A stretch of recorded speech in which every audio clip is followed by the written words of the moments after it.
दर्शकों नमस्कार, स्वागत है आप सभी का वास्तु विचार चैनल पर। अगर आपकी शादी में लगातार बाधाएं आ रही हैं, शादी के योग्य नहीं बन पा रहे हैं या आपको अपने पसंद का रिश्ता नहीं मिल पा रहा है, आपने कई उपाय कर लिया है, कई पूजा पाठ कर ली है, लेकिन उसके बावजूद भी अगर आपकी शादी के योग्य नहीं बन पाए हैं और इस कारण घर में जो माता पिता हैं वो बहुत ज्यादा परेशान हो गए हैं अपने बच्चों के विवाह लेकर, यह वीडियो आपके लिए ही है। इस वीडियो में आपके समस्याओं का समाधान लेकर आया हूं, एक सरल सा उपाय लेकर आया हूं जिसे आपको जरूर करना चाहिए। दर्शकों, ये जो आपको उपाय करना है वह आपको करना है गुरु प्रदोष के दिन, जो कि सावन के महीने में पड़ेगा। तो आपके जानकारी के लिए बता दूं, गुरु प्रदोष इस बार जो है वो 1 अगस्त सावन के महीने में पड़ने जा रहा है, तो इसी दिन आपको यह उपाय करना है। दर्शकों, गुरु प्रदोष का बहुत ही महत्व होता है। गुरु प्रदोष के दिन किया गया कोई भी उपाय खाली नहीं जाता है। सावन का महीना भोलेनाथ को समर्पित है, साथ ही साथ जो प्रदोष का व्रत होता है वो भी भोलेनाथ को ही समर्पित है। ऐसे में अगर आप उपाय करेंगे पूरे विश्वास और श्रद्धा के साथ, तो निश्चित रूप से आपके जो ग्रह दोष हैं जिसके कारण आपकी शादी में रुकावट आ रही है वो जरूर दूर हो जाएगी। दर्शकों, जो सप्तम भाव होता है वो अगर क्रूर ग्रहों के नक्षत्र में आ जाता है, उसमें राहु केतु शनि विराजमान हो जाते हैं, तो ऐसे में शादी में लगातार रुकावट आती रहती है। अगर आपकी कुंडली में राहु केतु विराजमान हो गए हैं तो ऐसे में शादी जो होती है पक्की होकर बार बार टूट जाती है, या शादी के रिश्ते तो बहुत आते हैं लेकिन रिश्ता जो है आपको पसंद नहीं आता है। और जो रिश्ता आपको पसंद आता है तो सामने वाले की तरफ से आपको कोई भी पॉजिटिव रिस्पॉन्स नहीं मिलता है, जिसके कारण शादी के योग नहीं बन पा रहे होते हैं और आपकी जो उम्र है वो निकलती ही जा रही है।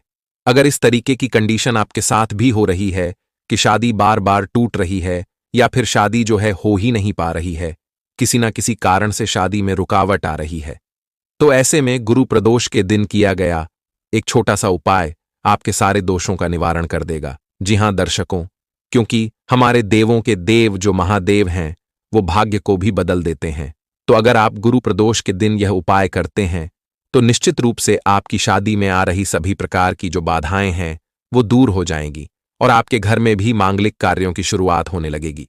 देखिए, जो प्रदोष होता है वो हर महीने में आता है, लेकिन जो प्रदोष है वो जिस दिन पर जिस वार पर पड़ता है उसी के अनुकूल यह प्रभाव भी डालता है। जैसे कि गुरुवार के दिन अगर प्रदोष पड़े तो इससे शादी विवाह में जो भी अड़चनें आ रही होती हैं, और ऐसे में अगर हम एक छोटा सा उपाय कर लेते हैं तो वो जरूर दूर हो जाती है। इससे हमारी कुंडली का गुरु ग्रह मजबूत हो जाता है, साथ ही साथ शुक्र ग्रह भी मजबूत हो जाता है। तो चलिए आपको बताते हैं कि जो उपाय करना है वो किस तरीके से करेंगे और क्या क्या चीजों की इसमें जरूरत पड़ेगी। संपूर्ण जानकारी आगे आपको इस वीडियो में दी जाएगी, लेकिन आगे वीडियो शुरू करने से पहले आपसे मेरा निवेदन है कि अगर अभी तक आपने मेरा चैनल सब्सक्राइब नहीं किया है तो चैनल को सब्सक्राइब जरूर कर लीजिए। साथ ही वीडियो पसंद आए तो वीडियो को लाइक शेयर जरूर कीजिए और कमेंट बॉक्स में हर हर महादेव लिखना ना भूलें। तो चलिए वीडियो में आगे बढ़ते हैं, सारी जानकारी आपको विस्तार से बताते हैं। दर्शकों, जो आपको उपाय बताऊंगा वो अगर बच्चे स्वयं करते हैं, लड़के हों या लड़कियां, अगर वो अपने विवाह के लिए स्वयं उपाय करते हैं तो जो उपाय होता है वह बहुत जल्दी भलीभूत हो जाएगा। लेकिन किसी कारणवश यदि बच्चे स्वयं यह उपाय नहीं कर पाते हैं तो उस स्थिति में उनके जो माता पिता हैं, खास करके जो माँ है, वो इस उपाय को पूर्ण कर सकती है। तो अगर बच्चे नहीं कर पा रहे हैं तो उनकी जगह बच्चों के जो माँ है, माँ इस उपाय को जरूर करें।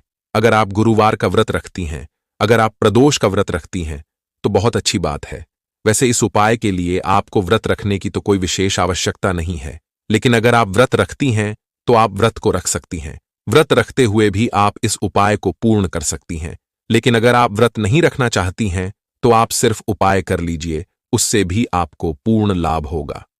तो जैसे कि 1 अगस्त के दिन गुरुवार के दिन प्रदोष पड़ रहा है, तो आपको क्या करना है कि जो भी इस उपाय को करें उसको सुबह जल्दी उठना है, स्नान आदि करके आपको साफ सुथरे वस्त्र जो है धारण कर लेने हैं। ठीक है, उसके बाद आपको सबसे पहले अपने घर के जो पूजा स्थल होगा आपको वहां पर एक देसी घी का दीपक जलाना है और आपके जो कुल देवता हैं, जो भी देवता में आप विश्वास करते हैं, जो आपके इष्ट देवता है, उनसे आपको विनम्र भाव से प्रार्थना करनी है।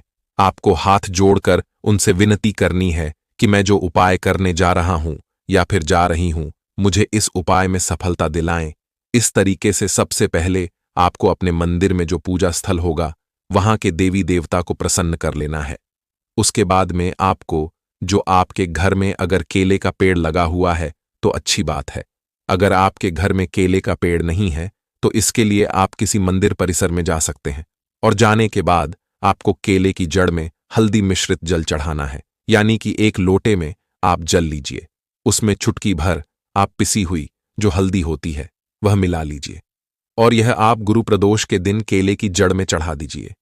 इससे जो आपके कुंडली के ग्रह दोष होते हैं वो दूर हो जाते हैं और गुरु ग्रह इससे मजबूत होता है। अब जो आप उपाय करेंगे वो आप करेंगे प्रदोष काल में, क्योंकि भोलेनाथ के लिए आपको उपाय करना है और जो भोलेनाथ की पूजा होती है वो प्रदोष काल में यानी शाम के समय होती है।